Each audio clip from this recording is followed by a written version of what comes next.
एक शेर से आगाज़ करती हूँ, बिल्कुल जहन में आ गया। बेजुबानों को जब वो ज़बान देता है, पढ़ने को फिर वो कुरान देता है। वाह।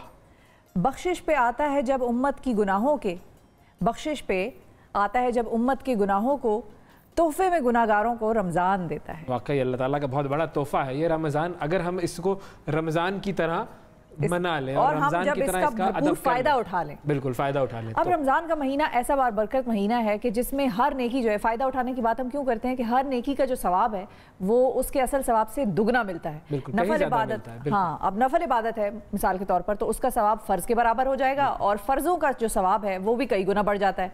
तो रमज़ान में सदका और खैरात की क्या अहमियत है, इसका अंदाज़ा आप इस हदीस पाक से लगा सकते हैं नाज़रीन, के जिसमें हज़रत अनस बिन मालिक रज़ी अल्लाह तआला अन्हु ने बयान किया है कि हुज़ूर अकरम सल्लल्लाहु अलैहि वसल्लम से पूछा गया कि कौन सा सदका जो है वो अफजल है, तो आप सल्लल्लाहु अलैहि वसल्लम ने फरमाया कि रमज़ान में सदका करना अफजल है। अच्छा, अब इसका मतलब ये नहीं है कि सिर्फ रमज़ान में ही सदका किया जाए, क्योंकि बहुत सारे लोग इस हवाले से फिर कहते हैं कि हम बाकी महीनों में सदका नहीं करते, रमज़ान में करते हैं क्योंकि सवाब ज़्यादा मिल रहा होता है। लेकिन जो बात हुज़ूर अकरम सल्लल्लाहु अलैहि वसल्लम ने कही वो ये भी है कि अपने जो ज़रूरतमंद भाई की मदद करना वो बहुत ज़्यादा अफजल है। उसे कहीं जगह एतकाफ़ से भी अफजल करार दिया गया, इबादतों से अफजल करार दिया गया, क्योंकि आप अपने ज़रूरतमंद भाई की मदद कर रहे हैं। और वो मदद सिर्फ ज़ाहिर रमज़ान में नहीं होती, वो पूरा साल किसी वक्त भी किसी भी वक्त जब आपका कोई भाई कोई साइल आपके सामने आए, मदद की दरख्वास्त करे तो उसकी मदद करनी है। रमज़ान में यह है कि अल्लाह ताला की ख़ास करम होता है, तो इसीलिए ज़्यादा इसकी जो एक फजीलत है और इसकी जो हैसियत है वो ज़्यादा बढ़ जाती है। अच्छा, अगर हम पाकिस्तानी कौम की बात करें तो दुनिया में सबसे ज़्यादा सदका और खैरात करने वाली कौमों में पाकिस्तानी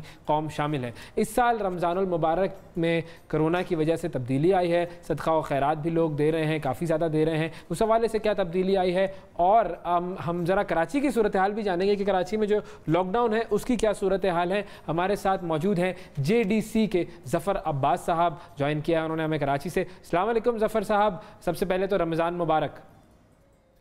वालेकुम सलाम भाई, आपको भी रमज़ान बहुत बहुत मुबारक। ज़फ़र भाई, ये बताइएगा कि कराची की वैसे क्या सूरत हाल है, लॉकडाउन क्या सही तरीके से इम्प्लीमेंट हुआ है या लॉकडाउन में नरमी आ गई है? लॉकडाउन की इम्प्लीमेंट में चाहे नरमी हो चाहे सख्ती हो, काम तो बंद है सारा। लोग बेचारे अपने घरों पर बैठे हुए हैं और बहुत मुश्किल सूरत हाल से उनको दरपेश है इस वक्त। जो लोग बेचारे कमाते थे उसके बाद उनके घरों में दिहाड़ीदार तबका और उनके घरों में खाना पीना इन सब चीज़ों में कोई मुश्किलात नहीं थी, आज वो बहुत मुश्किल का शिकार हैं। उनके लिए सहरी और अफ्तारी अपने बच्चों के लिए अरेंज करना बहुत मुश्किल है इस वक्त और बहुत ही कठिन सूरत हाल चल रही है। हम तो कोशिश कर रहे हैं कि हमने अपने अफ्तारी के मराकिज़ बढ़ा दिए हैं, बहुत ज़्यादा सहरी के मराकिज़ बढ़ा दिए हैं कि ज़्यादा से ज़्यादा इलाकों में डोर टू डोर हमारी तरफ से सहरी अफ्तारी पहुंचे। राशन की पिछली मरतबा की तरह मुझे याद है, पिछली मरतबा में आया था कराची तो आपकी जो अफ्तारी थी नुमाइश चौरंगी पर, वहाँ मैं गया भी था और बहुत एक रश था लोगों का। इस मरतबा तो ज़ाहिर है वो इंतज़ाम नहीं होगा। इस मरतबा क्या क्या काम कर रहे हैं आप लोग? देखिए, इस मरतबा हम लोग जो काम कर रहे हैं हम लोगों के घरों पर पहुंचा रहे हैं, चाहे हमारा नुमाइश वाला सेटअप हो, दस्तरखान चाहे जौहर वाला हो। इस वक्त जिस तरह सक्खर का कोरोना आइसोलेशन सेंटर का खाना हमारे पास है, इसी तरह जो अच्छा ये कनेक्शन का मसला हो जाता है, ऐसी प्रॉब्लम आएगी। और हम इनसे अच्छा ये भी पूछेंगे कि वो जो एहसास ज़ाहिर है पूरी फेडरल गवर्नमेंट और ये सब एहसास का भी काम कर रहे हैं, तो वो भी इनसे हम पूछेंगे बाद में कि वो कहाँ तक फ़ाल तरीके से लोगों तक पैसा पहुँच रहा है, क्योंकि ये ऑन ग्राउंड है, इनको सारी सिचुएशन का पता है। जी ज़फ़र साहब, राब्ता ज़रा मुनक़ता हो गया था, आप अपने काम के हवाले से बता रहे थे। जी बिल्कुल, इस वक्त हम यहाँ पर कराची में जौहर चौरंगी, नुमाइश चौरंगी, एक्सपो सेंटर में जो कोरोना के मरीज हैं उनके लिए नाश्ता खाना, रात का खाना, और जो मरीज रोजा रखते हैं उनकी सहरी अफ्तारी, इसी तरह सक्खर कोरोना सेंटर, वहां पर सारे इंतजामात। और कराची समेत पूरे पाकिस्तान में राशन की डिस्ट्रीब्यूशन बहुत बड़े पैमाने पे हमने जारी रखी हुई है, बिला तफरीक़े रंग व नस्ल। मैं इस वक्त भी जो आपसे बात कर रहा हूँ, मैं इस वक्त मलीर में मौजूद हूँ और आज यहाँ पर 10,000 लोगों के लिए उनके घरों पर अफ्तारी पहुंचाई जा रही है और उसके साथ खाना पहुंचाया जा रहा है। खाने में हमने यहाँ देसी मुर्ग की बिरयानी रखी है और चिकन टिक्का रखा है। हम कोशिश कर रहे हैं कि वो लोग जो कल तक पिछले सालों में अपने बच्चों को बेहतरीन सहरी अफ्तारी कराते थे और दिहाड़ीदार तबका इस वक्त उनके दस्तरखान खाली हैं, तो हम वो तमाम चीजें उनको, कोल्ड ड्रिंक के कैन भी दे रहे हैं, हम उनको यहाँ से फल फ्रूट भी दे रहे हैं, सहरी के लिए फेनी भी दे रहे हैं, हम यहाँ पर उनके लिए बेहतरीन किस्म के टिक्के और तमाम चीजें बना रहे हैं और तकरीबन 10,000 घरों को आज कवर करेंगे। आंसू गोट है, इसके अंदर मलीर पकड़ा है, बकरा पीढ़ी है, इन तमाम इलाकों को डोर टू डोर कवर कर रहे हैं और ये तमाम चीजें हमारे पेज पे इस वक्त भी लाइव आ रही हैं। आप लोगों को अल्लाह ताला इसका यकीनन बहुत अजर देगा। ये तो किसी भूखे को खाना खिलाना तो बहुत ही ज़्यादा सवाब का काम है। अच्छा ज़फर भाई, ये बताइएगा कि जो लोग डोनेशंस दे रहे हैं उनका इस वक्त क्या जज्बा है? इसमें कोई इजाफा हुआ है या आपको इस मरतबा डोनेशंस में कुछ कमी महसूस हुई है? क्योंकि मुझे तो ये लगता है ज़ाहिर है हमारी जो कौम है वो सबसे ज़्यादा डोनेशन देने वालों में शामिल है, तो कमी तो नहीं आई होगी। आप बताइए आपका एक्सपीरियंस क्या रहा है? देखिए, जो बड़े कारोबारी लोग थे वो तो इसलिए डोनेशन नहीं देंगे, उनके सबके कारोबार तकरीबन तबाह हो गए। किसी के माल बाहर जाके फंस गया, पूरी दुनिया बंद है, तो किसी के यहाँ वेयर हाउसों में तैयार माल बना हुआ है और खराब हो रहा है, सड़ रहा है, फेंकने वाला हो रहा है, फैशन आउट हो रहा है। लेकिन जो मिडिल क्लास और लोअर मिडिल क्लास थी, जो असल मुसीबत झेल रही है, वही डोनेशन भी दे रही है। आप यकीन जानिए, इतने बड़े पैमाने पर ऑपरेशन चलाना, और उससे बड़ी बात, हमें दे ना दे, ये जो लोग घरों से बाहर नहीं आ रहे, इसकी एक बहुत बड़ी वजह यह है कि पाकिस्तानी कौम जहां अपने घर के लिए राशन लेकर आ रही है, वहीं 2 राशन अपने पाकिस्तानी उन भाइयों के लिए जिनके घरों में रोटी नहीं है, जिनके घरों में आटे के डब्बे खाली हैं, जिनके घरों में दालों के कनस्तर खाली हैं, जिनके तेल की शीशियां खाली हैं, उनके घरों में पहुंचा रहे हैं। इस वक्त बहुत ज्यादा परेशान कुन ये सूरत हाल है कि कोई भी फैमिली का सरबराह, खानदान का सरबराह अपने बच्चों को फेस नहीं कर पा रहा। रमजान का महीना है हमारा मुकद्दस। ज़फर साहब, ये बताएं कि ये जो गवर्नमेंट की तरफ से जो एहसास के वो जो 12,000 रुपए हैं वो ज़ाहिर पूरे पाकिस्तान में जा रहे हैं, सिंध में क्या सूरत हाल है? अगर कराची की आप क्योंकि ऑन ग्राउंड मौजूद हैं, आपसे पूछ इसलिए रही हूँ क्योंकि ये सारी चीज़ें आप वहाँ पर बराह रास्त खुद देख रहे हैं, क्योंकि ग्राउंड पे आप मौजूद हैं, तो इसलिए मैं पूछ रही हूँ क्या वो पैसे लोगों को आराम से मिल रहे हैं या वहाँ पर भी कोई दुश्वारी हो रही है उनको? कराची में तो मेरे इल्म में नहीं है कहाँ बढ़ रहे हैं और क्या सिलसिला है। हाँ, अलबत्ता मैं अब से 6-8 दिन पहले थर में था, तो मैंने थर में देखा था, वहां पर लोगों को वो पैसा रश लगा हुआ था, वहां पर मिल रहा था लोगों को पैसा वो। लेकिन कराची में मैंने अब तक कहीं नहीं देखा, ना मैंने सुना कराची में कहीं लोगों को ये पैसा मिल रहा है, और क्या तरीक़ेकार है ये भी मुझे नहीं मालूम। ठीक है, ठीक है। अच्छा, ये भी मुझे बताइएगा कि आपके साथ जो वॉलंटियर्स हैं वो मैंने देखा था कि बहुत ज़्यादा काम करने वाले हैं। अब ज़ाहिर है कोरोना की वजह से बहुत सारे लोग बाहर नहीं निकलते हैं, तो उसकी क्या पोजीशन है? देखिए, इस वक्त हमारे साथ जो पेड स्टाफ हमारे पास काम कर रहा है राशन पैकिंग में, तो 750 दिहाड़ीदार मजदूर है, जिनकी एक दिन की तनख्वाही खाली हमें 7.5 लाख रुपए देनी होती है।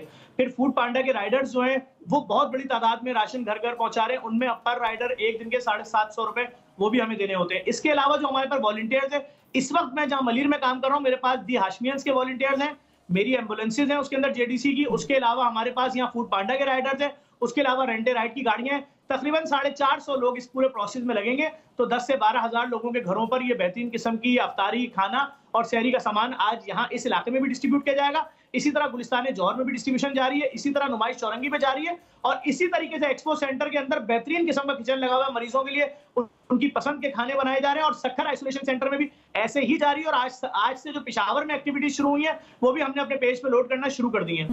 अच्छा, लोगों का क्या सूरत हाल है? लोग क्या एहतियात कर रहे हैं? एहतियाती तदाबीर जो कही गई हैं हुकूमत की जानिब से?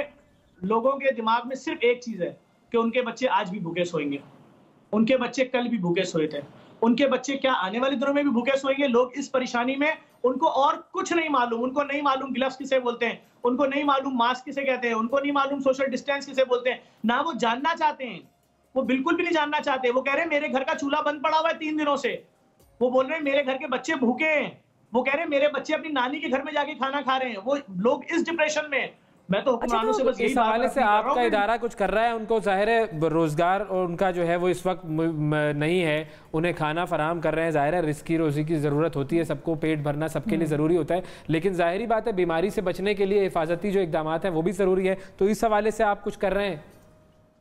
देखिए, हमने तो जिस वक्त कोरोना की पहली खबर आई थी पाकिस्तान में 2.5 लाख मास्क बांटे थे, मतलब जिस वक्त दुनिया ढूंढ रही थी उस वक्त हम बांट रहे थे। लेकिन जो इस वक्त की मुसीबत है वो मैं आपको बता रहा हूँ, लोग बहुत परेशान हैं। देखिए, 7-8 रोजे गुजर गए, जिन लोगों के घरों पे दस्तरखान में खजूर से लेकर पकोड़े, समोसे, फल, फ्रूट, चाट, हर चीज होती थी, आज उनके दस्तरखान बिछ ही नहीं रहे। अच्छा, तो फिर ज़फर जिसका जब दिल चाहे घर में आके कोने पे बैठ जाओ, जो हो खा लेना, चुपचाप नहीं हो। क्योंकि आप क्योंकि ये सदकात और खैरात का काम करते हैं, लोगों से डोनेशंस भी लेते हैं, आपसे ये मैं पूछ रही हूँ कि बहुत से लोग ऐसे हैं जो साहिब इस्तिताअत हैं, साहिब हैसियत हैं, और उनके पास कैश है या नकद है या जो भी है वो डोनेट करना चाहते हैं, लेकिन उनको समझ में नहीं आता कि वो कहाँ जाएं, किसके पास जाएं। कुछ लोग हैं जो शहरों से दूर हैं, ये ऑर्गेनाइजेशन जितनी काम कर रही हैं वो शहरों में कर रही हैं, तो बेहतरीन तरीका क्या होगा? अगर मेरे पास पैसे पड़े हैं तो मैं जाकर क्या करूँ उस पैसे का? अगर मैं डोनेट करना चाहती हूँ, किसी की मदद करना चाहती हूँ, तो कुछ भी नहीं करें। अगर आप खुद नहीं बांट सकते, बहुत बड़े बड़े इदारे पाकिस्तान में मौजूद हैं। ईदी वेलफेयर फाउंडेशन मौजूद है, फैसल ईदी साहब लीड कर रहे हैं, उनसे मिलने जाकर जेडीसी से मिल लें, जेडीसी का पेज देख लें, जेडीसी वेलफेयर फाउंडेशन के नाम से फेसबुक पे है, जेडीसी के फोन नंबर है 0213634105 उस पर राब्ता कर लें। फेसबुक पे, गूगल पे जेडीसी वेलफेयर फाउंडेशन लिखे, सब सामने आ जाएगा। नहीं तो अपने किसी रिश्तेदार को भेज दे, फाउंडेशन को दे दे, जो बिल्कुल लोगों तक पहुंचाएं किसी भी तरीके से।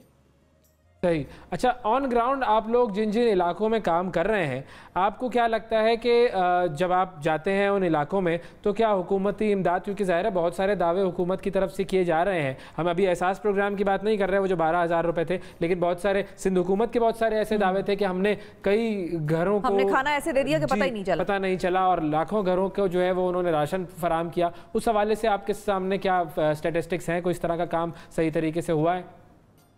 देखिए, मैंने तो 1.5 महीने पहले बोला था जिसको भी राशन बांटना है मसाजिद के मौलवियों पे एतमाद करो, मंदिरों को पकड़ो, उनके पंडितों पे एतमाद करो, गिरजाघरों के फादरों पे एतमाद करो। इनसे अच्छा, इनसे ज्यादा करीब कोई नहीं है मुस्तहिकीन के। एक मस्जिद के मौलाना साहब को बेहतरीन मालूम होता है कि उनकी गली में सबसे ज्यादा मुस्तहिक घर कौन से हैं, उनको अच्छे तरीके से मालूम है। इसीलिए मैं 45 दिन से ऑपरेशन चला रहा हूँ। मस्जिदों के लेटर हेड लाओ, अपने अपने इबादत खानों के लेटर हेड लाओ, गाड़ी भरो, ले जाओ, बांटो। दोबारा चाहिए दोबारा लगाओ, जैसे ही नंबर आएगा देंगे। ये सिलसिला जारी है। सिंध गवर्नमेंट क्या बांट रही है, वफाक क्या बांट रहा है, मैं इस उलझन में पढ़ना ही नहीं चाहता। अगर बांट रहे होते तो फिर मैं क्यों बांटता भाई। सही है, बिल्कुल ठीक है। मतलब आप ऐसा तो नहीं कह सकते ना हम कि वो बांट रहे होते तो हम क्यों बांटते। इस वक्त सबको ही बांटना है, सबको ही अपना आगे आना है, जो जिस हद तक कर सके वो करे। और जाहिर ऐसा भी नहीं हो सकता कि मेरा कहने का मतलब ये है कि अगर हुकूमत की जानिब से लोगों को मिल गया होता खाना या पैसे, तो फलाई इदारे तो इसलिए होते हैं जो कमी बेशी रह जाए उसको पूरा करें। इसलिए थोड़ी होते कि सिर्फ फलाई इदारे ही काम करेंगे और कोई नहीं करेगा, हुकूमत नहीं करेगी। आगे आने वाले दिनों में जफर साहब आपको क्या नजर आ रहा है? मुश्किल सूरत हाल है बहुत। मैं तो बार बार बोल रहा हूँ कि फौरन से पहले लोगों तक उनकी इमदाद पहुंचाओ, किसी भी जरिए से पहुंचाए हुकूमत। लोग बहुत साथ दे रहे हैं पाकिस्तानी अवाम। सलाम है भाई कि आप खाली पेट भी हैं और हर बात मान रहे हैं, और उन लोगों को भी सलाम है जो इनके घरों पे किसी भी तरीके से अपने पुरानी मोहल्लों में अपने रिश्तेदारों के घरों पे पहुंचा रहे हैं खाना पीना। उन तमाम पाकिस्तानी अवाम को भी सलाम है। बहुत शुक्रिया जफर अब्बास साहब हमारे साथ मौजूद थे कराची से, जेडीसी फाउंडेशन के। इन्हें भी सलाम है कि ये काम कर रहे हैं। और अब जो बात इन्होंने की, देखिए सूरत हाल खराब है, ये बात हम सब जानते हैं, लेकिन इस खराब सूरत हाल से निपटने के लिए करना क्या है, ये असल बात मतलब सिर्फ ये सुन लें कि आज के दिन के 18,114 केसेस जब हम प्रोग्राम शुरू कर रहे थे। अब अगर बढ़ गए हो तो उसके हवाले से हम कुछ नहीं कह सकते। 18,000 से नंबर ऊपर चला गया। हाँ, अब जब हम ये देख रहे हैं कि लोगों के पास रोजगार नहीं है, लोगों के दस्तरखान पर इस वक्त खाना नहीं है, तो हमें ही आगे बढ़ना है, हुकूमत को भी आगे बढ़ना है, लोगों को भी आगे बढ़ना है। और ये कौम हमेशा से, इस कौम ने बताया है कि ये कौम आगे बढ़ती है, मदद करती है अपने लोगों की, और करेगी और कर रही भी है और आगे भी करेगी, ये भी हमें उम्मीद है, पूरा यकीन है बल्कि